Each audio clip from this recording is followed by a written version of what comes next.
सभी साथियों को नव बधाई और जय भीम मित्रों आज हम एक त्वरित मुद्दे पर जो ज्वलंत मुद्दा है और वर्तमान समय में एक देश के अंदर गलत मैसेज देने का कुछ लोग प्रयास कर रहे हैं। तो हमारा कर्तव्य है कि जितनी भी हमें जानकारी है उसे ऑथेंटिक रूप से समाज के सामने रखा जाए। बाबा साहब की योग्यता पर प्रश्न उठाने का प्रयास किया जा रहा है। उनकी कार्यकुशलता और उनकी योग्यता पर लोग उनकी मृत्यु के लगभग 70 साल के पश्चात अब एक नए प्रश्न खड़े करने लगे हैं। और वो प्रश्न इस प्रकार से समाज के अंदर प्रसारित किए जा रहे हैं कि बाबा साहब का कोई योगदान भारत के संविधान को लिखने में नहीं था। बाबा साहब के पास ऐसी कोई योग्यता नहीं थी जिसके लिए बाबा साहब को श्रेय दिया जाए। तो सभी बुद्धिजीवी व्यक्तियों का ये कर्तव्य है कि समाज को, आने वाली पीढ़ी को हकीकत से रूबरू कराया जाए। वरना होता ये है कि आप चाहे कितनी भी झूठ को फैलाया जाए, कुछ समय के बाद उसे लोग सच मान बैठते हैं। तो कुछ लोगों का ऐसा मानना है कि बाबा साहब से ज़्यादा योग्य BN राव थे और उन्होंने संविधान लिखा। बाबा साहब तो केवल प्रारूप समिति के अध्यक्ष थे। इस वजह से उनके नाम से ये प्रसारित किया गया कि बाबा साहब ने भारत का संविधान लिखा है। तो हम ऐसे लोगों को बता देना चाहते हैं, यह हमारा कर्तव्य भी है कि समाज को, देश के नागरिकों को वास्तविकता से परिचित कराया जाए कि वास्तव में क्या ऐसा था कि BN राव बाबा साहब के से अधिक योग्य थे कि उन्होंने संविधान लिखा और बाबा साहब का कोई योगदान नहीं है। नहीं मित्रों, जब बाबा साहब के इतिहास को यदि आप पढ़ेंगे तो इस देश में ही नहीं, दुनिया में ऐसा कोई व्यक्ति हुआ ही नहीं जिसने 14 विषयों पर पोस्ट ग्रेजुएशन किया हो,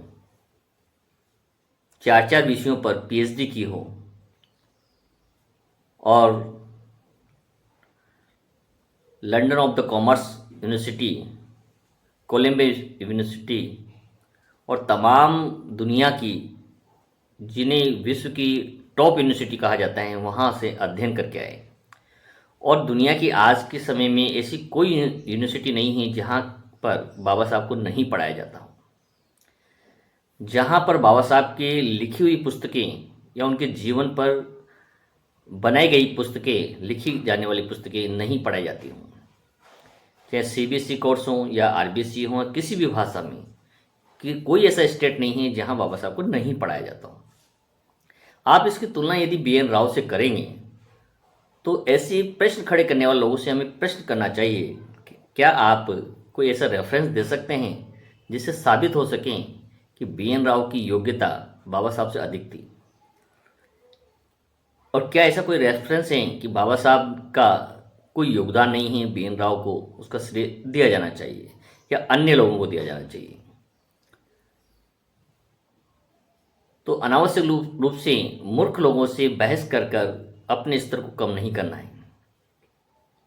बुद्ध ने कहा था कि मूर्ख लोगों से, निकृष्ट लोगों से आप कभी बहस न करें, क्योंकि जब भी आप उनसे बहस करेंगे तो सबसे पहले तो आपको वो खींच कर उसी पायदान पे ले जाएंगे जहाँ पर वो खड़े हैं, और फिर वहाँ पर वो उसी प्रकार से अपनी भाषा का प्रयोग करेंगे जहाँ आप तुरंत हार जाएंगे। इसलिए बहस से ज़्यादा ज़रूरी है तर्क के आधार पर बात करना। तो बाबा साहब ने कभी आगे से नहीं कहा कि मुझे संविधान सभा में शामिल किया जाना चाहिए। जब देश आज़ाद हो रहा था तो कांग्रेस उस समय सबसे बड़ी पार्टी थी और नेहरू, सरदार पटेल, गांधी जैसे तमाम नेता ये चाहते थे कि हमारे देश का संविधान दुनिया का सबसे सर्वश्रेष्ठ संविधान लिखा जाए।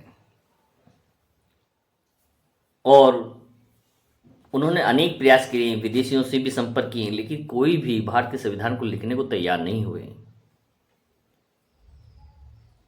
और उनको ये अंत में जब ये पता चला कि भारत के अंदर जो बाबा साहब अम्बेडकर हैं, उनसे बढ़कर दुनिया में ऐसा कोई व्यक्ति नहीं है जो इस संविधान को लिख सकें। इस विषय पर एक वीडियो हमने पहले बनाया था, जिसमें अमेरिका के एक लेखक पैसे लेकर के उस समय संविधान लिखा करते थे अनेक देशों का। तो भारत के नेता भी उनके पास गए तो उनको हंसी आई और कहा कि आप मेरे पास संविधान लिखाने आए हैं, मुझसे कई गुना योग्य व्यक्ति तो आपके देश के अंदर बाबा साहब बैठे हुए हैं। यदि मैंने लिख भी दिया तो उसमें वो 50 कमियां निकाल देंगे, तो उसका कोई अर्थ नहीं होगा। तो मजबूरन सभी उस ज़माने के जो महान नेता थे, जो खासकर कांग्रेस पार्टी से जुड़े हुए थे, सभी लोगों ने बाबा साहब से निवेदन किया। और खासकर महात्मा गांधी ने कहा, बाबा साहब आपके सिवाय संविधान को कोई नहीं लिख सकता है। तब उन्होंने इस बात की हामी भरी। अन्यथा बाबा साहब ने कभी कहीं ऐसा कोई इतिहास नहीं लिखा गया है, कहीं लिटरेचर में नहीं पढ़ा है हमने कि बाबा साहब ने आगे से कोई आवेदन किया हो कि मुझे संविधान सभा में रखा जाए। और जब संविधान सभा का गठन हो रहा था तो 289 सदस्यों का चयन हुआ था 1946 में, और इसकी प्रथम जो बैठक थी वो 9 दिसंबर 1946 को आहूत की गई सच्चिदानंद सिन्हा की अध्यक्षता में, जो उनके अस्थायी अध्यक्ष थे। 2 दिन के पश्चात 11 नवंबर 1946 को स्थायी रूप से डॉक्टर राजेंद्र प्रसाद को इसका अध्यक्ष चुन लिया गया। आगे चलकर जब देश का जब विभाजन हुआ तो इनकी संख्या कम हो जाती है। तो ये देखिए कि जब संविधान सभा बनाई जा रही थी तो उसके अंदर एक विंग के रूप में संविधान की प्रारूप समिति को बनाना था, क्योंकि सारा जो लेखा जोखा था, जो लिखने का कार्य था, रिटर्न वर्क था, वो सारा प्रारूप समिति के हाथ में था कि क्या उसकी भूमिका होगी, क्या प्रस्तावना होगी, कौन से अनुच्छेद होंगे और कितनी उसके किस लार्जेस्ट स्टेज पे उसको लिखा जाएगा। तो निश्चित रूप से ही सबसे योग्य व्यक्ति को ही वो काम मिलना था, तो वो बाबा साहब को दिया गया। यदि BN राव की और उनकी डिग्रियों की आप तुलना करें तो उनके सामने एक बौने से व्यक्ति वो दिखाई देते हैं, जिनके पास ऐसी कोई विशेष योग्यता नहीं है जो बाबा साहब से उनकी तुलना की जा सके। तुलना करना एक मूर्खता से कम नहीं होगा। तो आज हम बात करते हैं कि प्रारूप समिति में कौन कौन लोग थे।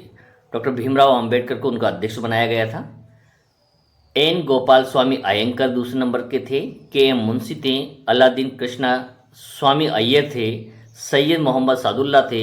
BL मित्र थे, जिनकी मृत्यु हो जाने के कारण बाद में N माधवराव को बनाया गया। एक थे DP खेतान, जिनकी भी बीच में मृत्यु हो जाती है, और T कृष्णाचार्य को उनका स्थान दिया जाता है। ये 7 लोगों ने मिलकर काम किया, लेकिन इसमें से 4 जो लोग थे दिल्ली से बाहर रहते थे, तो नियमित रूप से वो इसके कार्यों को अंजाम नहीं दे पाए। बाबा साहब के साथ कार्यालय में नहीं बैठ पाते थे, रिटर्न वर्क को नहीं कर पाते थे, और BL मित्र और DP खेतान की मृत्यु हो चुकी थी।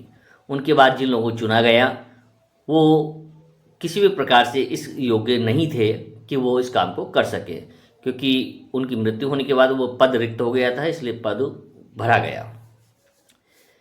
इसमें केवल गोपाल स्वामी अयंकर, KL मुंशी का योगदान सबसे ज़्यादा है, VN राव का है, लेकिन इसमें सबसे ज़्यादा जो निचोड़ जो काम किया वो बाबा साहब ने किया।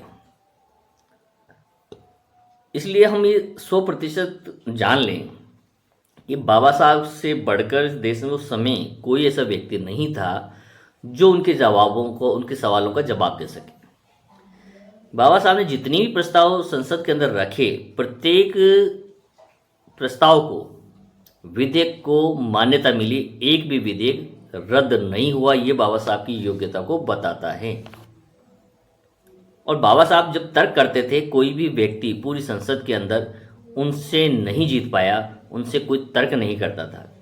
तो इससे साबित है कि बाबा साहब के सामने कोई भी ऐसा व्यक्ति था ही नहीं उस समय जो कि बाबा साहब को चैलेंज कर सके या उनको कानून की दृष्टि से हरा सकें। जानकारी के आधार पर।